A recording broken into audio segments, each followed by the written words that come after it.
आजकल हमारे देश में पेट्रोल और डीजल के प्राइसेस घी से भी महंगे हो गए हैं। यही हाल रहा तो एक दिन ऐसा भी आएगा जब पेट्रोल और डीजल के लिए भी हमें लोन लेना पड़ेगा।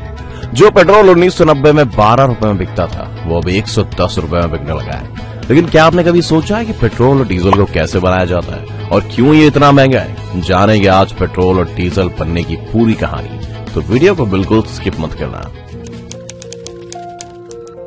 दोस्तों, वीडियो में पेट्रोल और डीजल निकालने का जो प्रोसेस आप देखेंगे उससे आपको पता लग सकता है कि इन्हें बनाना काफी आसान है, लेकिन जो दिखता है वो अक्सर सच नहीं होता। इनकी मैन्युफैक्चरिंग यानी कि इन्हें बनाने की प्रोसेस की वजह से भी पेट्रोल और डीजल इतने महंगे होते जा रहे हैं, क्योंकि इस प्रोसेस में अरबों रुपए खर्च होते हैं। ऐसा नहीं है कि पेट्रोल कंपनियां पेट्रोल और डीजल को सीधे जमीन से पंप करके निकाल लेती हैं और पेट्रोल पंप पर पहुंचा देती हैं, बल्कि उन्हें तो इस काम में बहुत मेहनत करनी पड़ती है। दरअसल पेट्रोल या डीजल हमें जमीन के भीतर से एक काले और गाढ़े तरल पदार्थ के रूप में मिलता है, जिसे पेट्रोलियम कहा जाता है, और ये दोनों ही फ्यूल इसी पेट्रोलियम से बनते हैं। पेट्रोलियम एक लैटिन शब्द है जिसका मतलब है चट्टानों से मिलने वाला तेल, जो कि जमीन के अंदर पाया जाता है।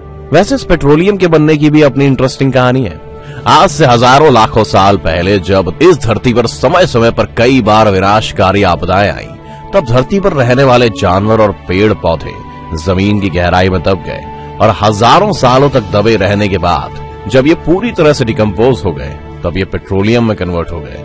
हजारों सालों तक दबे रहने के चलते ये प्रेशर और हीट की वजह से लिक्विड में बदल गए, और इनमें से बहुत सारे ऐसे सोर्सेज समुद्र के अंदर या फिर जमीन के नीचे अभी भी दबे हुए हैं। जब इंसान ने पेट्रोलियम और उसकी क्वालिटीज को जान लिया तो कई बड़े बड़े कुओं से ड्रिलिंग करके इस पेट्रोलियम को निकालना शुरू कर दिया। इस पेट्रोलियम में कच्चा तेल यानी कि क्रूड ऑयल होता है। इस क्रूड ऑयल में पेट्रोल, नेफ्था, केरोसिन, डीजल और मोम जैसी चीजें होती हैं। एक बार जब इसे निकाल लिया जाता है तो इस कच्चे तेल को कारखाने में ले जाया जाता है। इस कारखाने को रिफाइनरी कहा जाता है। लेकिन क्या आप जानते हैं कि कच्चा तेल हर जगह नहीं पाया जाता है, और दुनिया में कुछ ही जगहें हैं जहां ये तेल मिलता है। ये पेट्रोलियम जमीन और समुद्र दोनों जगहों पर मिलता है। जो पेट्रोलियम समुद्र में होता है उसे निकालने के लिए फ्लोटिंग रिफाइनरी बनाई जाती है, और जमीन पर जो तेल होता है उसे निकालने के लिए वहां कुएं बनाए जाते हैं। ये प्रोसेस सुनने में जितना आसान लगता है उतना होता नहीं है। समुद्र हो या फिर जमीन, असली वक्त लगता है तेल के सोर्स को ढूंढने में। कई बार तो इसमें सालों लग जाते हैं और अरबों रुपए भी खर्च होते हैं। जो तेल हम तक पहुंचता है उसे ढूंढने के लिए समुद्र में कई बड़ी और महंगी मशीनें लगाई जाती हैं, जो एक जगह से दूसरी जगह तक तेल ढूंढती रहती हैं। जब इस मशीन को एक जगह से तेल मिल जाता है तो इसे आसपास की चट्टानों से मजबूती से बांध दिया जाता है ताकि ये हिल डुल ना सके। इसके बाद समुद्र के अंदर ड्रिलिंग की जाती है, जैसे घरों में नल लगाने के लिए ड्रिल करते हैं वैसे ही। लेकिन ये जो ड्रिल होती है वो हजारों फीट नीचे तक होती है। जैसे ही एक बार इस ड्रिल से तेल मिलता है तो उसे पाइप की मदद से इस तैरती हुई रिफाइनरी तक पहुंचा दिया जाता है। जमीन पर ड्रिलिंग का काम भी कुछ इसी तरह होता है। एक बार जब तेल को निकाल लिया जाता है तो इन्हें रिफाइनरी में ले जाया जाता है। इन रिफाइनरी में इस कच्चे तेल को बड़े बड़े सिलेंड्रिकल बर्तनों में डालकर गर्म किया जाता है। फिर अलग अलग टेम्परेचर पर कच्चे तेल में मौजूद चीजें अलग अलग पाइपों की मदद से निकाल ली जाती हैं। अब ये होता कैसे? असल में हमें पेट्रोल और डीजल पेट्रोलियम के अलग अलग टेम्परेचर पर मिलते हैं, इसीलिए इसे अलग अलग टेम्परेचर पर गर्म किया जाता है। आपको ये तो पता ही होगा कि हर तेल का अलग अलग बॉइलिंग पॉइंट होता है, और पानी का 100 डिग्री सेल्सियस। ऐसे ही कच्चे तेल का भी बॉइलिंग पॉइंट होता है, लेकिन इसे अलग अलग टेम्परेचर पर उबाला जाता है, क्योंकि इस कच्चे तेल में केरोसिन ऑयल और पेट्रोल डीजल होते हैं, जो अलग अलग टेम्परेचर पर ही मिलते हैं। जैसे जैसे हम पेट्रोलियम को उबालते हैं ये कच्चा तेल भाप बनने लगता है। इसे ऐसे समझिए कि डीजल को पाने के लिए 260 डिग्री तक कच्चे तेल को उबालना पड़ता है, और 40 डिग्री पर हमें पेट्रोल मिलता है। वहीं 160 डिग्री पर केरोसिन ऑयल मिलता है। इसी तरह एक कॉम्प्लेक्स प्रोसेस से पेट्रोल, डीजल और केरोसिन ऑयल जैसी चीजें हमें मिल जाती हैं। दोस्तों, अब आप समझ गए होंगे कि पेट्रोल किस तरह बनता है।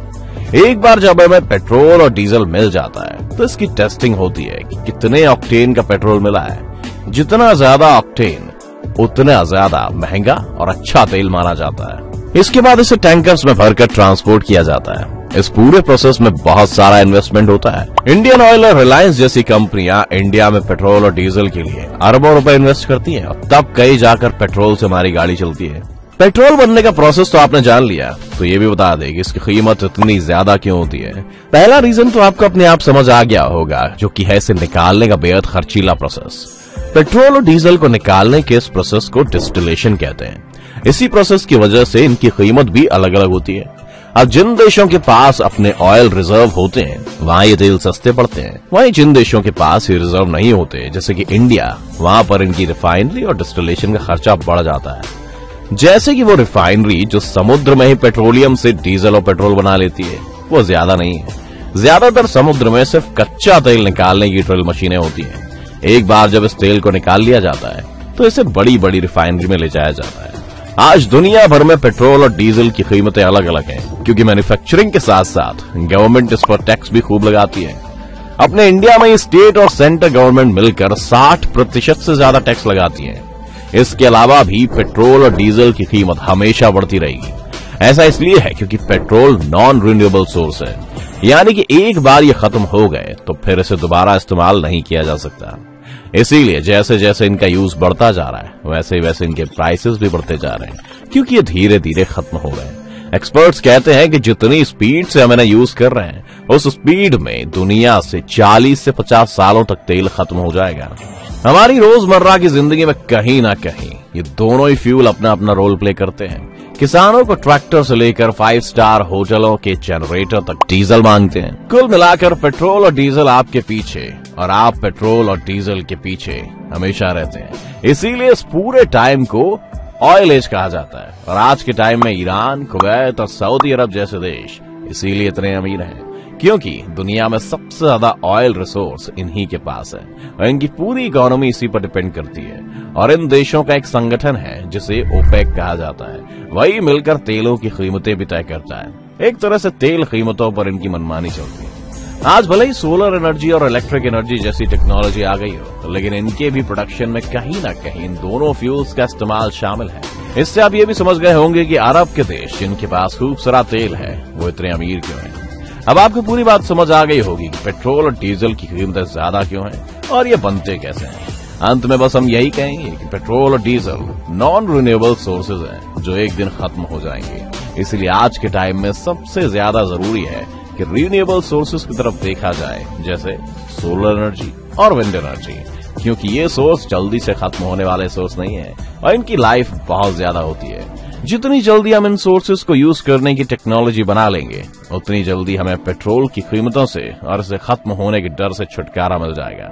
ये टाइम भले ही ऑयल एज का है, लेकिन जैसे जैसे दुनिया बदल रही है और नए नए एक्सपेरिमेंट्स के साथ टेक्नोलॉजी बदल रही है, आने वाला टाइम इन्हीं रिन्यूएबल एनर्जी रिसोर्सेज का होगा। इसलिए जितनी जल्दी हम इसमें आगे निकलेंगे, उतना ही हम सुपर पावर बनने की होड़ में आगे होंगे। इस वीडियो का सफर यही था। वीडियो पसंद आया हो तो वीडियो को लाइक और शेयर करना ना भूलें, और अगर आप इस चैनल पर नए हैं तो चैनल को सब्सक्राइब जरूर करें।